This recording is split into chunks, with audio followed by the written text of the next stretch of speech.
জাতীয় বিশ্ববিদ্যালয়ের অনলাইন ক্লাসে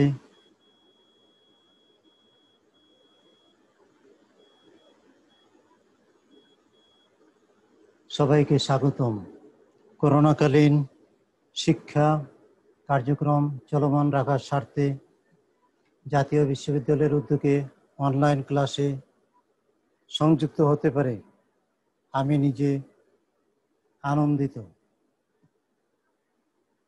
সবাইকে স্বাস্থ্যবিধি মেনে চলার আহ্বান জানাচ্ছি।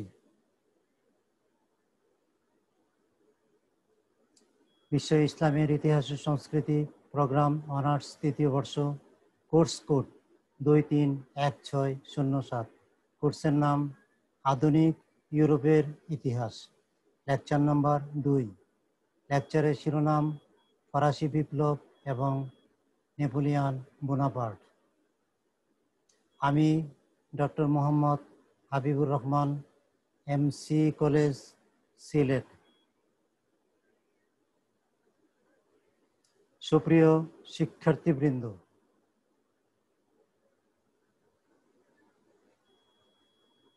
বিপ্লব মানে পরিবর্তন, বিপ্লব মানে আমূল পরিবর্তন। এই ধরনের বিপ্লবের কথা আমরা অনেক শুনি।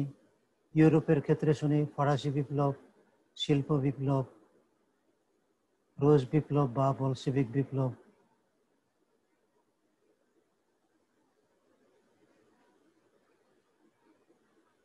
আমাদের ভারতীয় উপমহাদেশের সিপাহী বিপ্লব। তো বিপ্লব মানুষকে উজ্জীবিত করে। বিপ্লব এমনি হয় না, এর পিছনে কতগুলা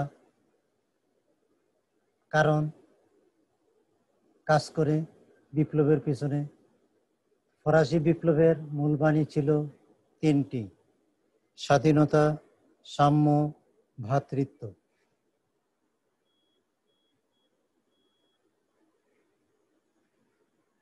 সুপ্রিয় শিক্ষার্থীবৃন্দ, ফরাসি বিপ্লবের মূল বাণী এই 3টি। শুধু ফ্রান্সে কেন, এই বিপ্লবের মূল বাণী সারা বিশ্বের সকল মানুষের দাবি।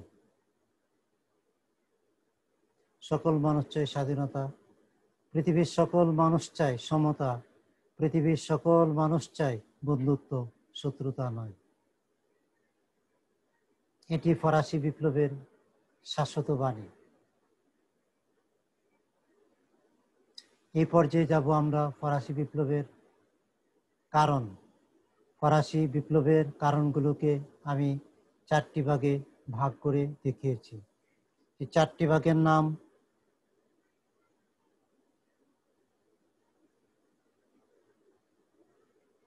রাজনৈতিক, সামাজিক, অর্থনৈতিক এবং বুদ্ধিজীবীদের প্রচারণা।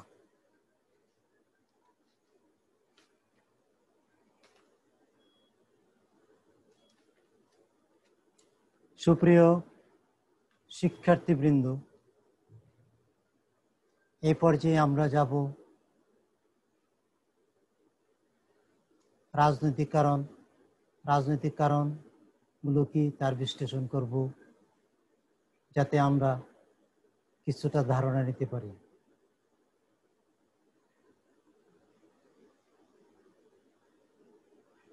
রাজনৈতিক,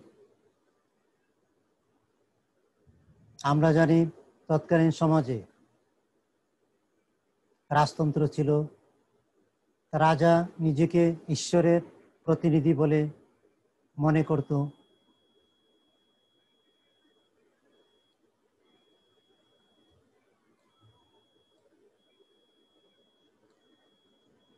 শাসনযন্ত্রে মাঝে মাঝে অভিজাতরা হস্তক্ষেপ করত।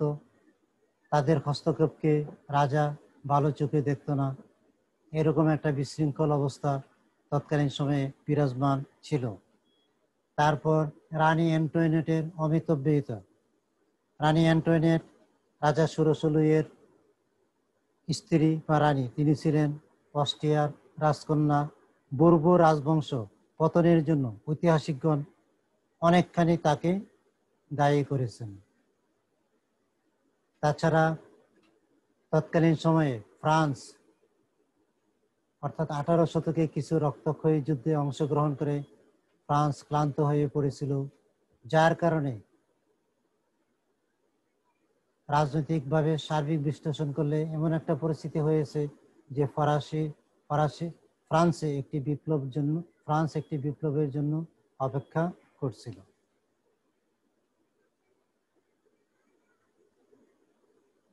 এই পর্যায়ে যাব আমরা সামাজিক কারণ।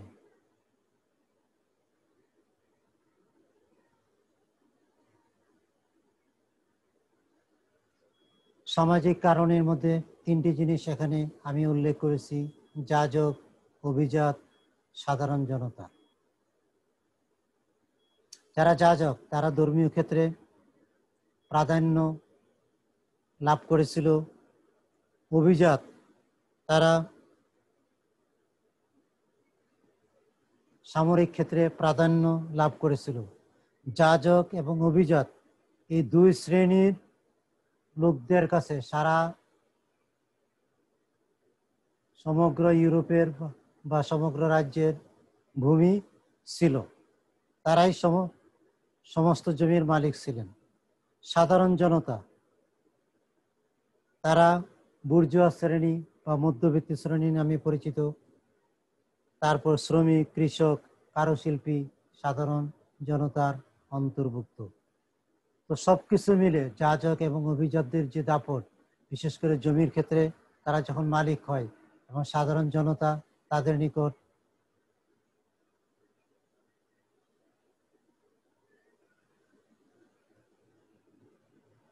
অবহেলিত ছিলেন। এই সমস্ত কারণে ফ্রান্স সামাজিক কারণ যদি বিশ্লেষণ করি, আমরা দেখব ফ্রান্সে একটি বিপ্লব অপেক্ষা করছিল। এরপরের কারণ দিকে যাব আমরা, অর্থনৈতিক।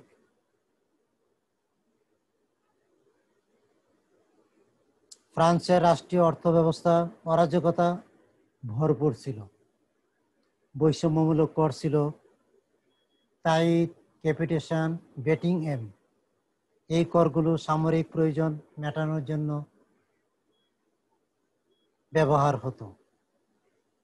টাইট জবরদস্তিমূলক কর, ক্যাপিটেশন জনগণের উপর ধার্যকৃত আয়কর, বেটিং এম মানে স্থাবর সম্পত্তির উপর 10% কর। এই তিনটি কর ছিল বাধ্যতামূলক কর। দেখা গেল ফ্রান্সে যারা জনগণ, বিশেষ করে যারা অভিজাত এবং যাজক, তারা নানান কারণে নানানভাবে নানান কৌশলে কর দেয়া থেকে অব্যাহতি পেত। রাষ্ট্র যে কোনো জিনিসের ক্ষয়ক্ষতি হলে বা রাষ্ট্রের কোনো অর্থের প্রয়োজন হলে তা সাধারণ জনগণ রাষ্ট্রের চাহিদা পূরণ করত। তারা শুধু নিজেরা ভোগ করত, রাষ্ট্রের চাহিদা কখনো ভোগ করতে না। এই সমস্ত কারণ যদি বিশ্লেষণ করি, দেখা যাবে যে অর্থনৈতিক কারণেও ফ্রান্স একটি বিপ্লবের জন্য অপেক্ষা করছিল।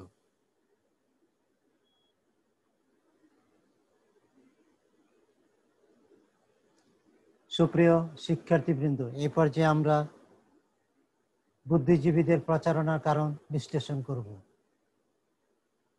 একটি দেশের বিবেকবান বুদ্ধিজীবীরা। তো যে কোনো একটি বিপ্লব গড়তে হলে বুদ্ধিজীবীদের প্রয়োজন হয়। তো বুদ্ধিজীবীরা নানানভাবে তারা সাধারণ মানুষের মধ্যে বিপ্লবের চেতনা জাগিয়ে তোলে। যদিও যাদের নাম এখানে আমরা দেখতে পাচ্ছি, যদিও তারা বিপ্লবের জন্য নানান চেতনা, নবচেতনা তারা বিভিন্নভাবে জাগিয়ে তোলে, কিন্তু তারা জীবিতকালে কোনো বিপ্লব দেখে যেতে পারেনি। তাদের মৃত্যুর পরে এই বিপ্লবটি সংগঠিত হয়েছিল। দার্শনিক মন্টেস্কু তিনি স্পিরিট অফ দি লস গ্রন্থ লিখেছেন। এই গ্রন্থে তিনি ব্যক্তির স্বাধীনতা, বিচার বিভাগের স্বাধীনতার কথা বলেন। এগুলো সাধারণ মানুষের কথা, সারা বিশ্বের মানুষের কথা। তিনি এই সমস্ত কথাগুলো বলে লেখনের মাধ্যমে সাধারণ মানুষকে, আম জনতাকে উদ্বুদ্ধ করে গড়ে তোলেন। তো ফরাসি বিপ্লবের জন্য তার উদ্বুদ্ধ, তার সংগ্রামী চেতনা বা জাগরণমূলক চেতনা সাধারণ জনতাকে উদ্বুদ্ধ করে। তারপর ভলতেয়ার,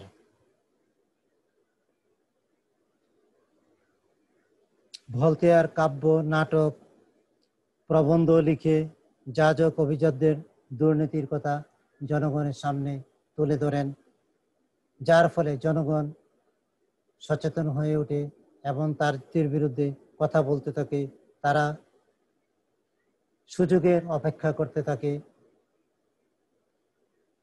রুসো, তিনি একটি গ্রন্থ লিখেছেন সোশ্যাল কন্ট্রাক্ট। এই গ্রন্থে তিনি লিখেছেন রাষ্ট্রের মালিক, রাষ্ট্রের ক্ষমতার মালিক সাধারণ জনগণ, রাজা জনগণের ইচ্ছা অনুযায়ী রাষ্ট্র শাসন করবেন। এই কথাগুলো সাধারণ মানুষের কথা, শুধু ফ্রান্স কেন, সারা বিশ্বের সকল মানুষের কথা। এই কথাগুলো তিনি বলে ফ্রান্সের তৎকালীন সময়ের যারা জনগণ, তাদেরকে সংগ্রামী চেতনা, তাদের মধ্যে সংগ্রামী চেতনা জাগিয়ে তোলেন। এরপর যে বুদ্ধিজীবীদের নাম এখানে আমি 4 নম্বরে দেখাচ্ছি, তার নাম দিদেরো। দিদেরো বিশ্বকোষ গ্রন্থের লেখক। তিনি বিশ্বকোষ গ্রন্থের প্রধান লেখক। তিনি বিশ্বকোষ লিখে যুক্তিবাদী চেতনার কথা মানুষের সামনে তুলে ধরেন। তার এই চেতনার কথা সাধারণ মানুষ উদ্বুদ্ধ হয়। তাহলে আমরা দেখতে পাচ্ছি ফরাসি বিপ্লবের জন্য রাজনৈতিক, সামাজিক, অর্থনৈতিক এবং বুদ্ধিজীবীদের প্রচারণা অপেক্ষা করছিল।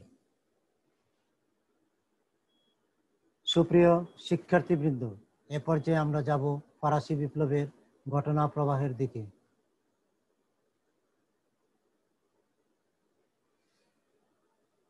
ফরাসি বিপ্লবের ঘটনা 1789 সালের মে মাসের 3 তারিখে ফরাসি রাজপ্রাসাদে বা রাজ দরবারে সদস্যদের অভিনন্দন জানানো হয়। 1789 সালের 5 মে ফরাসি রাজ দরবারে বিপ্লব শুরু হয়। 1789 সালের 19 জুন আইনসভাকে রাজসভায় ঘোষণা করা হয়। 1789 সালের 20 জুন টেনিস কোর্টে শপথ নেয়, অর্থাৎ সাধারণ জনতা রাজতন্ত্রের বিরুদ্ধে, রাজতন্ত্র ভেঙে ফেলবে, এই মনোভাব নিয়ে তারা শপথ গ্রহণ করে। এটাই কি আর টেনিস কোর্ট নামক ময়দানে এই শপথ গ্রহণ করেছিল বলে এটি টেনিস কোর্টের শপথ নামে পরিচিত।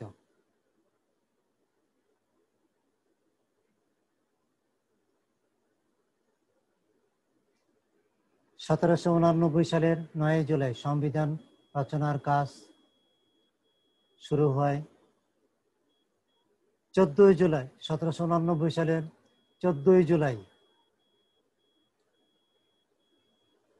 বাস্তিল দুর্গের পতন হয়। এখানেই ঘটনা প্রবাহের মূল দিকটি।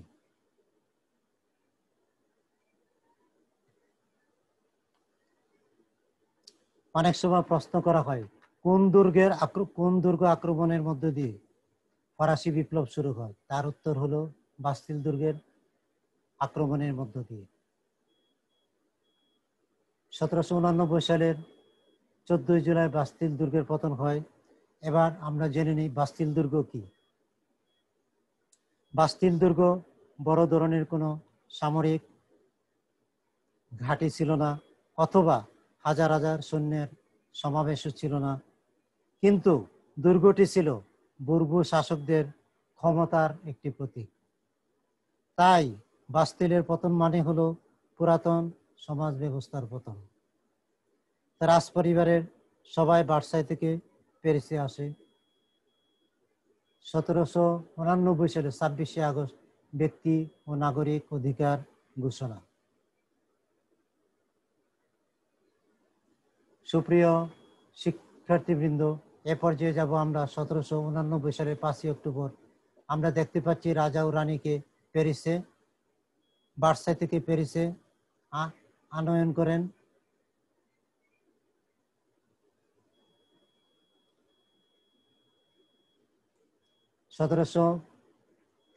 সালের 21শে জানুয়ারি রাজা ষোড়শ লুইকে গ্যালোটিন নামক যন্ত্রের মাধ্যমে ফাঁসি দেওয়া হয়। 1793 সালের 16 অক্টোবর ষোড়শ লুইয়ের স্ত্রী অ্যান্টোনেটকে গ্যালোটিন নামক যন্ত্রের মাধ্যমে ফাঁসি দেওয়া হয়। ডাক্তার গ্যালোটিন এই গ্যালোটিন নামক ঘাতক যন্ত্রটি তৈরি করেন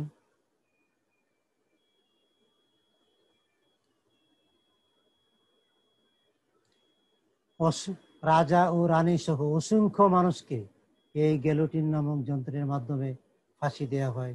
দুর্ভাগ্যবশত যিনি এই যন্ত্রটি তৈরি করেছিলেন ডাক্তার গ্যালোটিনও এই গ্যালোটিন নামক যন্ত্রের মাধ্যমে যন্ত্র দিয়ে তাকে ফাঁসি দেওয়া হয়। সুপ্রিয় শিক্ষার্থীবৃন্দ, এই পর্যন্ত আমরা আলোচনা করলাম ফরাসি বিপ্লবের মূল বাণী, ফরাসি বিপ্লবের কারণগুলো খানিকটা বিশ্লেষণ করে তোমাদের সামনে ধারণা দেওয়ার চেষ্টা করছি। এই পর্যায়ে আমরা জেনে নিব বিপ্লবী নেতা, কয়েকজন বিপ্লবী নেতার নাম। আমরা এখানে দেখতে পাচ্ছি 7 জন বিপ্লবীর নাম এখানে আমি দেখিয়েছি। আরো বিপ্লবী নেতা ছিল, আমি কয়েকজনের নাম এখানে উল্লেখ করছি। একজন বেইলি, মিরাবু, লাফায়েত, আবেসিয়েম, ডানটন, ডাক্তার গ্যালোটিন, রোবসপিয়ের। আমরা জানি যে কোনো একটি বিপ্লব পরিচালিত হতে হলে কারো না কারো মাধ্যমে পরিচালিত হয়। এই যে বেইলি, মিরাবু, লাফায়েত, আবেসিয়েম, ডানটন, ডাক্তার গ্যালোটিন, রোবসপিয়ার, তাদের মাধ্যমে ফরাসি বিপ্লব সফলতা লাভ করে। তারা ছিলেন বিপ্লবী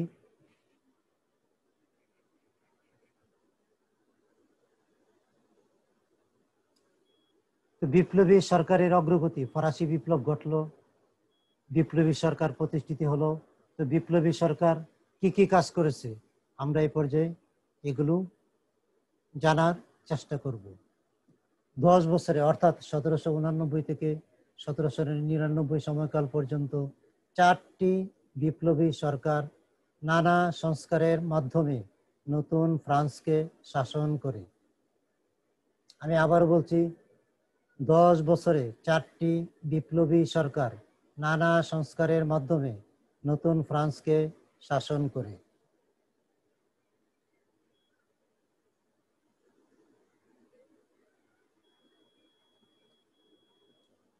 প্রথম বিপ্লবী সরকার সংবিধান সভার মাধ্যমে ফ্রান্সকে শাসন করে। প্রথম বিপ্লবী সরকারের কৃতিত্ব হলো সামন্ত প্রথা বিলোপ করে নাগরিক অধিকার ঘোষণা করে। দ্বিতীয় বিপ্লবী সরকার আইনসভার মাধ্যমে তৎকালীন ফ্রান্সকে শাসন করে। এ সরকারের কৃতিত্ব হলো অস্ট্রিয়ার বিরুদ্ধে যুদ্ধ করে এবং বিপ্লবের আদর্শ প্রতিষ্ঠিত করার চেষ্টা করে। তৃতীয় বিপ্লবী সরকার জাতীয় কনভেনশনের মাধ্যমে ফ্রান্সকে শাসন করে। এ সরকারের কিছু কার্যাবলী হলো, এ সরকারের আমলে সন্ত্রাসের শাসন শুরু হয়, বিপ্লব শুরু হয়, পাশাপাশি প্রতি বিপ্লব শুরু হয়। তো প্রতি বিপ্লবে ফ্রান্স আক্রান্ত হয়ে পড়ে। চতুর্থ বিপ্লবী সরকার ডাইরেক্টরি সরকারের মাধ্যমে ফ্রান্সকে শাসন করে। চতুর্থ বিপ্লবী সরকার, এই সরকার ছিল মধ্যপন্থী সরকার। এই সরকার আমলে শিল্পের যথেষ্ট উন্নতি ঘটে। বিদেশ যুদ্ধে এই সরকার জয়লাভ করে। সুপ্রিয় শিক্ষার্থীবৃন্দ, এ পর্যায়ে আমরা দেখব কনসুলেট সরকারের ধরন। প্রজাতন্ত্র প্রতিষ্ঠিত হয়। প্রজাতন্ত্রের নামে একনায়কতন্ত্র প্রতিষ্ঠা পায়।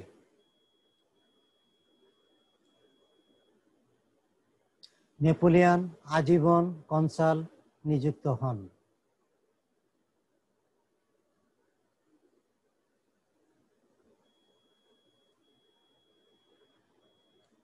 সুপ্রিয় শিক্ষার্থীবৃন্দ, এ পর্যায়ে আমরা জানব কনসাল সরকার সম্পর্কে। কনসাল ছিলেন মোট 3 জন। নেপোলিয়ন বোনাপার্ট ছিলেন প্রধান কনসাল। অন্য 2 কনসাল ছিলেন আবে সিএম রোজার ডুকাস।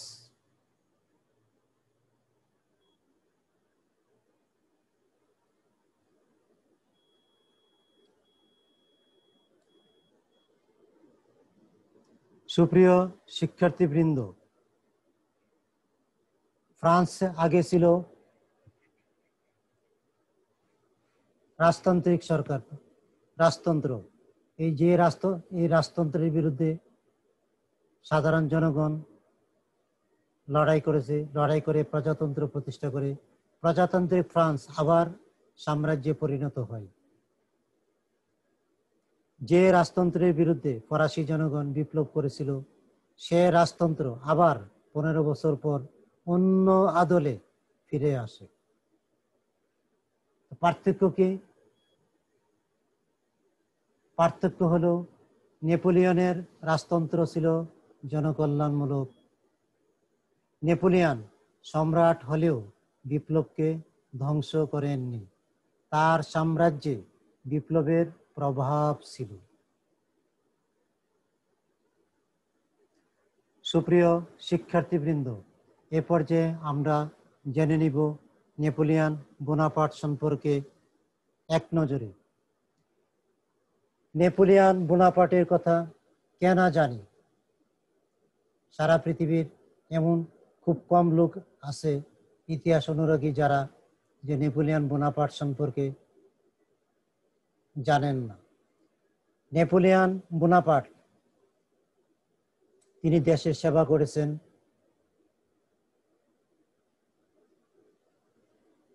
তিনি যখন শাসন করেন একটি কথা বলেছিলেন, যেটা খুবই উদ্বুদ্ধ করে সাধারণ জনগণকে। সেটা হলোই, আমাকে একটি শিক্ষিত মা দাও, আমি তোমাদেরকে একটি শিক্ষিত জাতি উপহার দিব। নেপোলিয়নকে বলা হয় ফরাসি বিপ্লবের শিশু, ফরাসি বিপ্লবের সন্তান। সুপ্রিয় শিক্ষার্থীবৃন্দ, এ পর্যায়ে আমরা জেনে নিব নেপোলিয়ন বোনাপার্টের কিছু জীবনী।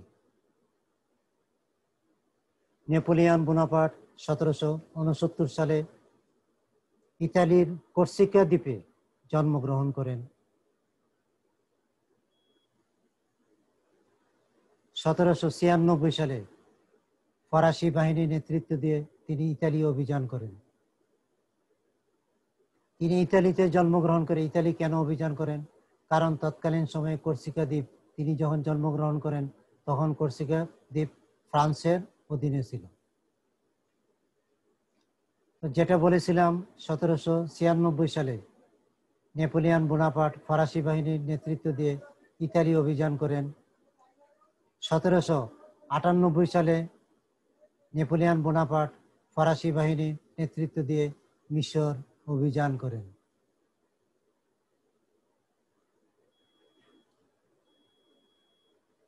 1814 সালে নেপোলিয়ন বোনাপার্ট ইউরোপীয় জোটের নিকট পরাজিত হন। পরাজিত হয়ে তিনি এলবা দ্বীপে নির্বাসিত হন।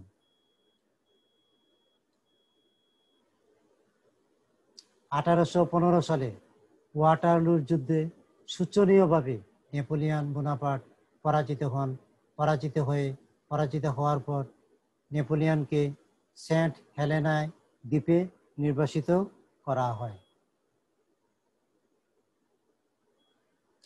আমরা দেখতে পাচ্ছি নেপোলিয়ন বোনাপার্ট 1799 থেকে 1815 প্রায় 16 বছর সমগ্র ইউরোপের রাজনীতির নিয়ন্ত্রক ছিলেন। এরপর নেপোলিয়নের পর সমগ্র ইউরোপের রাজনীতির নিয়ন্ত্রক ছিলেন অস্ট্রিয়ার প্রধানমন্ত্রী মেটারনিখ। 1821 নেপোলিয়ন বোনাপার্ট মৃত্যুবরণ করেন, অসুস্থ অবস্থায় মৃত্যুবরণ করেন সেন্ট হেলেনা দ্বীপে। তারপর তাকে সেন্ট হেলেনা দ্বীপেই সমাহিত করা হয়। সুপ্রিয় শিক্ষার্থীবৃন্দ, এ পর্যায়ে আমি কয়েকটি প্রশ্ন রাখি। সেটা হলো এই, আমি নেপোলিয়ন বোনাপার্টের যেই প্রোফাইল আলোচনা করলাম এর মধ্যে 3টি দ্বীপের উল্লেখ আছে। এই 3টি দ্বীপের নাম কি? এই 3টি দ্বীপের নাম আমি বলে দিচ্ছি। 1 নম্বর এলবা দ্বীপ, যেখানে তিনি জন্মগ্রহণ করেন। 2 নম্বর সেন্ট হেলেনা দ্বীপ, যেখানে এই এলবা দ্বীপ, যেখানে তিনি ইউরোপের যুগের নিকট পরাজিত হন। পরাজিত হওয়ার পরে তাকে এলবা দ্বীপে নির্বাসন দেওয়া হয়। তৃতীয় পর্যায়ে 3 নম্বর যে দ্বীপ, তার নাম সেন্ট হেলেনা। ওয়াটারলুর যুদ্ধে নেপোলিয়ন বোনাপার্ট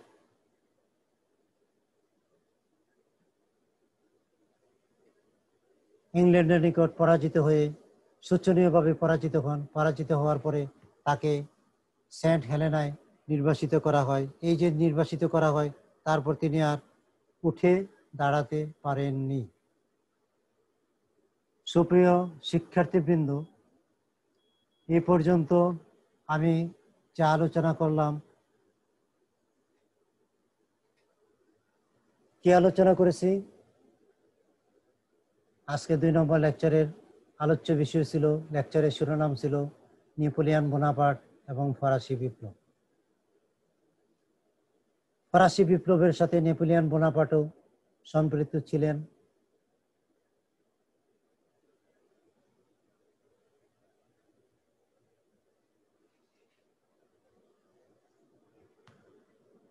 এই যে বিপ্লব, যেমন ফরাসি বিপ্লব, সেটা সংগঠিত হয় 1789 সালে ফ্রান্সে।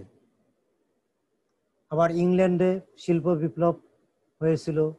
শিল্প বিপ্লব মানে হলো যান্ত্রিক বিপ্লব।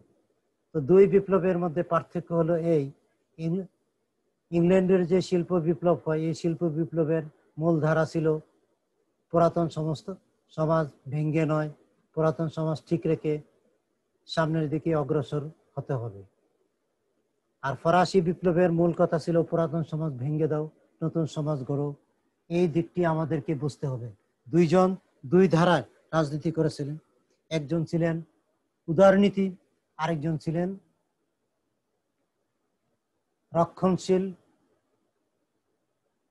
রক্ষণশীলতার ধারক। সুপ্রিয় শিক্ষার্থীবৃন্দ, আমি যদি তোমাদেরকে জিজ্ঞেস করি যে ফ্রান্সের রাজধানী কোথায়, নিশ্চয়ই তোমরা বলতে পারবে। আমি বলে দিচ্ছি, ফ্রান্সের রাজধানী প্যারিস। অস্ট্রিয়ার রাজধানী কোথায়? অস্ট্রিয়ার রাজধানী ভিয়েনা। ইংল্যান্ডের রাজধানী কোথায়? ইংল্যান্ডের রাজধানী লন্ডনে। রাশিয়ার রাজধানী কোথায়? রাশিয়ার রাজধানী মস্কো। তো ইউরোপের ইতিহাস জানতে হলে আমাদেরকে অবশ্যই দেশের নাম, রাজধানীর নাম জানতে হবে। যেমন আমরা এখন বাংলাদেশে বসে ক্লাস নিচ্ছি। বাংলাদেশ থেকে ইউরোপ কোন দিকে অবস্থিত? নিশ্চয়। এবং ইউরোপকে আমরা বলি কি? পাশ্চাত্যের দেশ। আমেরিকা ইউরোপকে বলি আমরা পাশ্চাত্যের দেশ। তাহলে যে পাশ্চাত্য। নেপোলিয়ন বোনাপার্ট, তিনি সমকালীন রাজনীতিতে একজন বিচক্ষণ নেতা ছিলেন। তিনি যথেষ্ট কৌশলী ছিলেন। তিনি যখন মিশর অভিযান করেন এবং মিশরে যান, ওখানে গিয়ে তিনি পিরামিড দেখতে পান। নেপোলিয়ন বোনাপার্ট মিশর অভিযান করার কারণে আমরা হায়ারোগ্লিফিক সম্পর্কে জানতে পারি। এর আগে যদি হায়ারোগ্লিফ সম্পর্কে নাম শুনেছি, কিন্তু আমরা তখন পরিষ্কার ছিলাম না। নেপোলিয়ন বোনাপার্ট যখন মিশর অভিযান করেন, তার সাথে অনেক ঐতিহাসিক গিয়েছিলেন। ওখানে তিনি পাথর পান, পিরামিডের পাথর। এই পাথরের গায়ে অনেক কিছু লেখা ছিল। এই জিনিসগুলো তিনি এনে ফরাসি যারা ঐতিহাসিক এবং যারা এগুলো বিশ্লেষণ করতে পারে তাদের দিয়ে তিনি এই লেখাগুলো উদ্ধার করেন। এক পর্যায়ে কয়েক বছর পরে, প্রায় 1.5 থেকে 2 দশক পরে এটি উদ্ধার হয় যে এটা হলো মিশরীয় লিখন পদ্ধতি। মিশরীয় লিখন পদ্ধতির নাম তোমরা কি বলতে পারো? আমি বলে দিচ্ছি, মিশরীয় লিখন পদ্ধতির নাম হায়ারোগ্লিফিক। আবারও বলছি, মিশরীয় লিখন পদ্ধতির নাম হায়ারোগ্লিফিক। আমাদের একটি কথা মনে রাখতে হবে যে সভ্যতার 2টি লক্ষণ: 1, লিখন পদ্ধতির আবিষ্কার; 2, শহরের উদ্ভব। সারা পৃথিবীতে প্রাচীনতম সভ্যতা 4টি, সেটা আমরা জানি: মিশরীয় সভ্যতা, চৈনিক সভ্যতা, মেসোপটেমীয় সভ্যতা, ভারতীয় সভ্যতা তথা সিন্ধু সভ্যতা। এই সভ্যতাগুলোর মধ্যে সবচেয়ে বড় প্রাচীন মিশরীয় সভ্যতা। কারো কারো মতে মিশরীয় সভ্যতা 7000 বছর আগে জন্ম। সভ্যতা শব্দের অর্থ কি? সভ্যতা শব্দের অর্থ হলো উন্নত জীবন ব্যবস্থা। সভ্যতা শব্দের অর্থ উন্নত জীবন ব্যবস্থা। এ পর্যায়ে আমি একটি কথা বলতেছি, আমাদের যে বিষয়, আমাদের বিষয়টির নাম কি? ইংরেজিতে যদি বলি ইসলামিক হিস্ট্রি অ্যান্ড কালচার। এটা উচ্চারণ হবে হিস্টোরি, লিখতে হবে হিস্টোরি, কিন্তু উচ্চারণ করব আমরা কি? হিস্ট্রি। যেমন আমাদেরকে যদি জিজ্ঞাসা করে বা তোমাদেরকে যদি জিজ্ঞাসা করে কোন সাবজেক্টে তোমরা অনার্স করো, তখন তোমরা বলবে Islamic history and culture, honours 3rd ইয়ার। তাহলে আমাদের এই কথাটা মনে রাখতে হবে। কেউ কেউ বলে ইসলামিক হিস্টোরি, নট হিস্টোরি। এটা ঠিক হবে, সঠিক হবে হিস্ট্রি। আর ইউরোপের ইতিহাস শুনতে অন্যান্য ইতিহাসের চেয়ে পড়তে খুব ভালো লাগে। ইউরোপের ইতিহাস যখন নাকি আমরা পড়াশোনা করি, তখন আমাদের মনের মধ্যে একটা চেতনা জেগে ওঠে যে আজ আমরা যে জিনিসগুলো নিয়ে ভাবতেছি, এই জিনিসগুলো তৎকালীন সময়ের ইউরোপের যারা জনগণ তারা এগুলি নিয়ে ভাবতেন। সুপ্রিয় শিক্ষার্থীবৃন্দ, আমি তোমাদের সামনে নেপোলিয়ন বোনাপার্ট এবং ফরাসি বিপ্লবের কথা বলেছি। ফরাসি বিপ্লবের কথা বলতে গিয়ে আমাদের বাংলাদেশেও, আমাদের ভারতীয় উপমহাদেশে একটি বিপ্লবের কথা বলেছি। সেটা হলো কি? সিপাহী বিপ্লব। অর্থাৎ সিপাহীদের মাধ্যমে প্রথম বিদ্রোহ শুরু হয়। এই বিদ্রোহকে নিচের দিকে পরবর্তীতে আম জনতা সাপোর্ট করে বলে ইতিহাসে এটাকে কি বলা হয়? সিপাহী বিপ্লব। আমরা সিপাহী বিদ্রোহ না বলে এটাকে নাম দেব কি? সিপাহী বিপ্লব। বিদ্রোহের চেয়ে বিপ্লবটা সবচেয়ে বেশি উত্তম। আর আমরা জানি ভারতীয় উপমহাদেশে প্রথম স্বাধীনতা আন্দোলনের নাম সিপাহী বিপ্লব। সুপ্রিয় শিক্ষার্থীবৃন্দ, এ পর্যায়ে আমরা যাব গ্রন্থের দিকে। এই জিনিসগুলো ফরাসি বিপ্লব এবং নেপোলিয়ন বোনাপার্ট সম্পর্কে তোমাদের সামনে যে কিছু ধারণা দেওয়ার চেষ্টা করছি, এই ধারণা নিতে গিয়ে আমি তোমাদেরকে কিছু সহায়ক গ্রন্থের নাম বলে দিচ্ছি। সহায়ক গ্রন্থগুলো হলো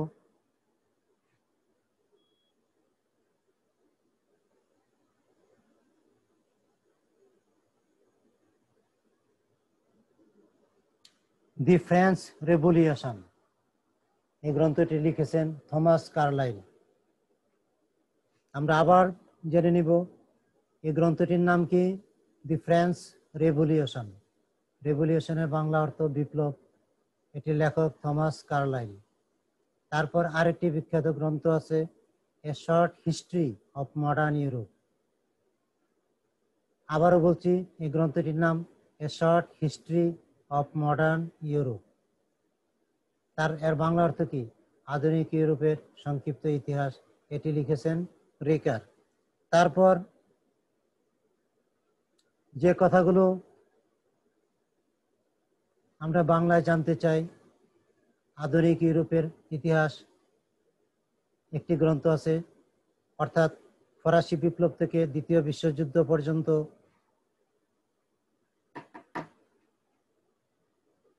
ফরাসি বিপ্লব থেকে দ্বিতীয় বিশ্বযুদ্ধ পর্যন্ত এই শিরোনাম দিয়ে গ্রন্থটি লিখেছেন ডক্টর মোহাম্মদ ইমরান জাহান স্যার। তিনি জাহাঙ্গীরনগর বিশ্ববিদ্যালয়ের ইতিহাস বিভাগের অধ্যাপক। তো এই গ্রন্থটি যদি আমরা পড়ি, তাহলে আধুনিক ইউরোপের ইতিহাস সম্পর্কে, বিশেষ করে নেপোলিয়ন বোনাপার্ট এবং ফরাসি বিপ্লব সম্পর্কে আরো ধারণা স্পষ্ট করতে পারব।